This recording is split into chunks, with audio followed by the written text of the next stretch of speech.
So I want to ask you something else. So, obviously we're sort of a progressive political website.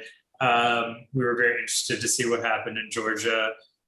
Georgia's demographics are not that different from Alabama. Maybe it's a little higher minority population in Georgia. But what's happening out on the ground in Alabama? Is it edging that way at all? It doesn't seem like it so much. Well, the one unique thing about Georgia, it has Atlanta, Georgia, the metro area, Yeah. and within that area, you have 5 million people, Yeah. right?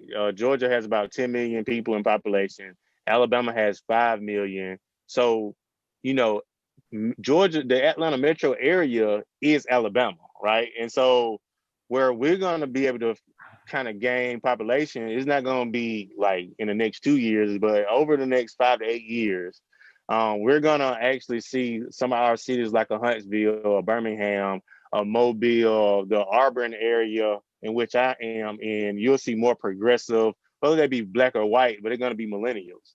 Because we all know just through data that millennials are going to be the biggest voting bloc once the baby boomers are kind of clearing out due to age, just due to the cycle of life, and millennials are going to move into more of these metropolitan areas. So it's going to be a paradigm shift no matter what. I think as Alabama, we have to just be able to capture that and kind of focus on what that would look like, right? Because if you're to be honest, they're progressive, but a lot of times they don't identify with either Democrats or Republicans. They're more like in the middle. They're more issue based or candidate based constituents. So that's something we're gonna have to kind of have to look at. But I think that between a 5 and 8 year mark, you'll start to see great, feats and climbs in Alabama. But we're not Georgia, because Georgia has, a few places where they have a high volume of population,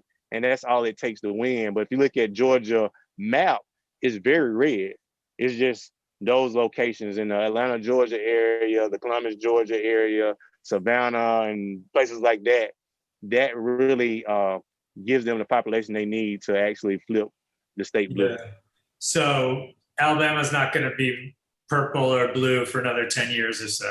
Something like that. It'll probably be more purple and more like a 3 to 5 year, but actually being blue is going to take a little bit more effort. It's going to take a concerted effort. It's going to take a lot of teamwork. So I would say blue, like actually flipping it blue, Yeah. maybe 8 to 10 years. That's what kind of Okay.